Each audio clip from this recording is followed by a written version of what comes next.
খণ্ডিত একটা অধিকার আপনি তাদেরকে দিচ্ছেন।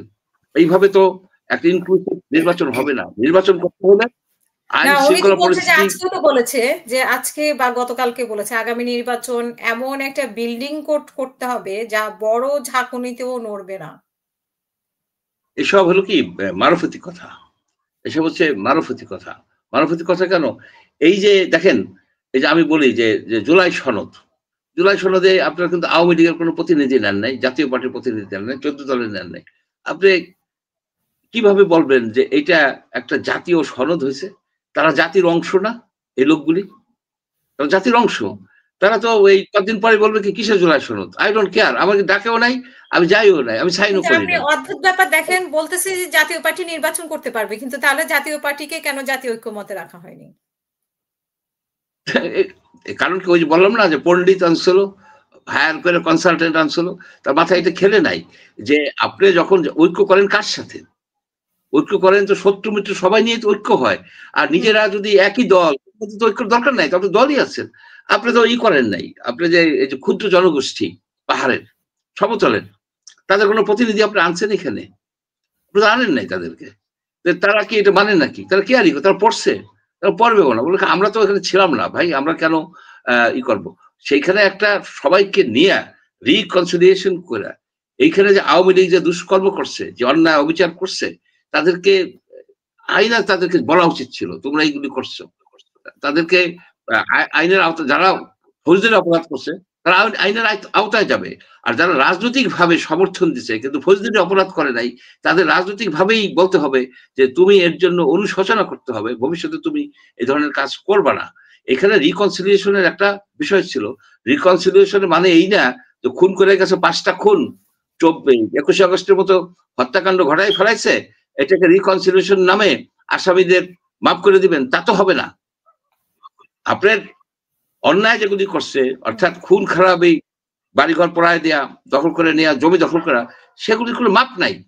কিন্তু আমি তো দেখি না যে সেই লাইনে এরা সরকার যাচ্ছে। সেগুলি বিচার হবে। এট দ্য সেম টাইম যে দেশের যে সাধারণ জনগণ যারা ভোটাধিকার আছে যাদের, তাদের ভোটের জন্য তারা ফ্রিলি এক্সারসাইজ করতে পারে। তাহলেই আমরা একটা একটা গণতান্ত্রিক পথে হাঁটতে পারবো। টেকসই ইলেকশন টেকসই হবে তাহলে। এখন তো ইলেকশন টেকসই হওয়ার কোনো সম্ভাবনা আমি দেখি না। ইলেকশন হওয়ার সম্ভাবনাই তো আপনার অনেকটা আ মানে শঙ্কা দেখা দিচ্ছে হ্যাঁ। এবং সেটা বাস্তবায়িত কিভাবে হবে I have no idea। আদৌ হবে কিনা?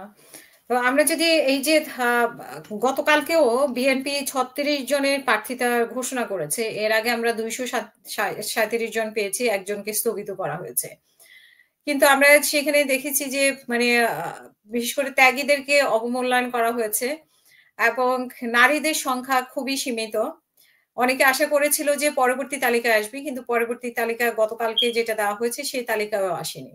মানে আসলে এমন হচ্ছে কেন? কিসের উপর নির্ভর করে বিএনপি এই তালিকাগুলো দিচ্ছে বলে আপনি মনে করেন? এখানে তালিকার যে নমিনেশন প্রক্রিয়াটা দেখে একটা জিনিস ক্লিয়ার হইছে যে বিএনপির সাথে এনসিপির কোন রকমের নির্বাচনী সমঝোতা হবে না। কারণ আপনি ধরেন তাসনিম জারার সিট, তারপরে আ উম আ পাটোয়ারির সিট, আ সজীব মাহমুদের যে আসিফ মাহমুদ সজীব ভুইয়ার যে সেই ঢাকা-১০, হুম, এগুলো তারা শক্ত তাদের জেনুইন বিএনপি ক্যান্ডিডেট কে তারা নমিনেশন দিয়ে দিছে। সুতরাং এখানে আর এনসিপির সাথে যে একটা নির্বাচনী সমঝোতা, সেটা আর হচ্ছে না এটা। আরেকটা হচ্ছে যে কিছু লোককে তারা অ্যাকচুয়ালি আ যে রুমিন ফারহানা, তাকে তারা নমিনেশনটা এখনো দেয়নি। হয়তো কোথাও দিবে অথবা নারী হিসেবে সে আসবে। সে নারী হিসেবে আসবে কেন? সে তো সক্ষম। এ নির্বাচন করে উইন করা আ নির্বাচন করার মতো অবস্থা তার আছে। সেই রকমের হুম। যোগ্যতা আছে। কিন্তু তাকে মানে কম্পিটিশন করে দেয়া সে করে। আসার মতো যোগ্যতা আবার তার আছে। আবার এমন এক আমাদের যেমন শিবচরে যেটা হুম, হচ্ছে একটা নাটক করা হয়েছে এবং আপনি যেটা লিখছেন আপনার স্ট্যাটাসে হুম, অত্যন্ত আ কারেক্ট আপনার অবজারভেশন যে এখানে কামাল জামাল নুরুজ্জামানকে দেয়া হয়েছিল। ১ম এ হুম। নমিনেশন পরে স্থগিত করা হয়। পরে বেশ আন্দোলন হয়েছে, সেখানে আপনি ধরেন লাবলু সিদ্দিকী সাহেব বিএনপি ক্যান্ডিডেট, সজ্জন ব্যক্তি, ব্যাপক তার সাপোর্টার বেজ আছে। আবার আরো কয়েকজন আছে, তাদের তেমন কোনো সাপোর্ট নাই, তারা কোনো মিছিল মিটিং করে নাই। তেমন একজনকে, এই নাদিরা চৌধুরী, মিঠু চৌধুরীর ওয়াইফ, প্রয়াত মিঠু চৌধুরীর ওয়াইফ। বাস্তবতা হচ্ছে কি, নুরুজ্জামান যদি আপনার ইতিমধ্যে সে ডিক্লেয়ার করছে ইন্ডিপেন্ডেন্ট, স্বতন্ত্র হিসেবে সে ইলেকশন করবে।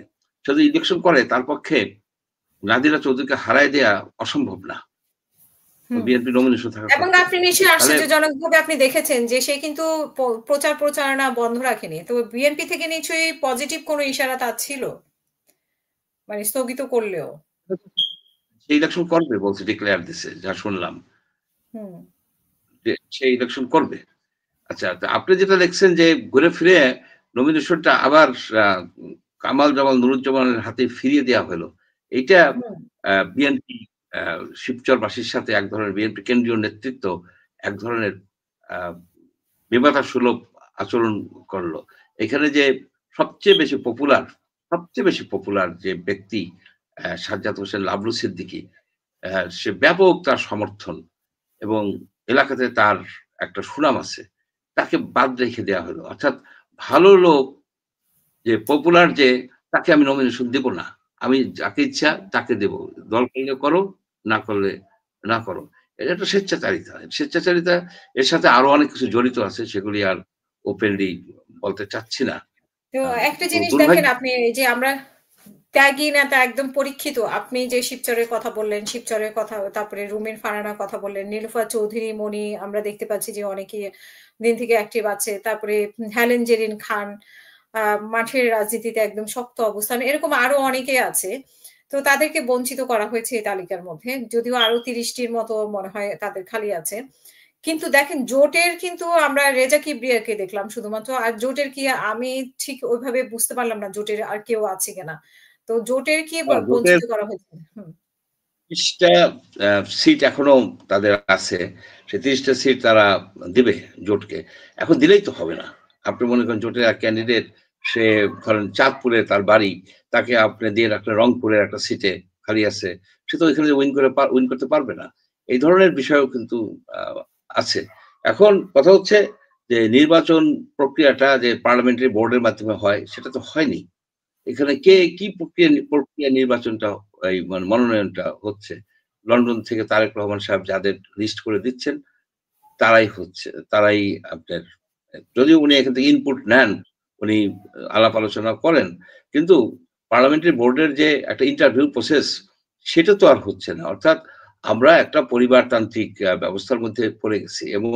এমনকি যে আমাদের শিবচর থানায় যাকে নমিনেশনটা দেওয়া হলো, নাদিরা চৌধুরীকে, এটা পরিবারতান্ত্রিক। কারণ তার হাজবেন্ড ছিল বিএনপির আহ্বায়ক, খুব ভালো ব্যক্তি ছিলেন, পপুলার ছিলেন। উনি কয়েক বছর আগে মারা গেছেন। তার হাজবেন্ডের ফাদার, অর্থাৎ তার শ্বশুর, সেও এখানে এমপি ছিল এক সময়, অনেক আগে বিএনপির এমপি ছিল। অর্থাৎ ওই পারিবারিক ধারাবাহিকতায় দেয়া হয়েছে এই নমিনেশনটা। এখানে একজন ব্যক্তি কতটা সৎ, কতটা পপুলার, কতটা মানে জনগণের সাথে সম্পৃক্ততা আছে, সেই বিষয় কিন্তু উঠে আসে নাই। আমরা এই পরিবারতান্ত্রিক ব্যবস্থাকে আমরা করতে চাই, এর থেকে বেরিয়ে আসতে চাই। এখানে যে দলগুলি তো, যেমন ধরেন বিএনপি তো একটা প্রাইভেট লিমিটেড কোম্পানির মতো,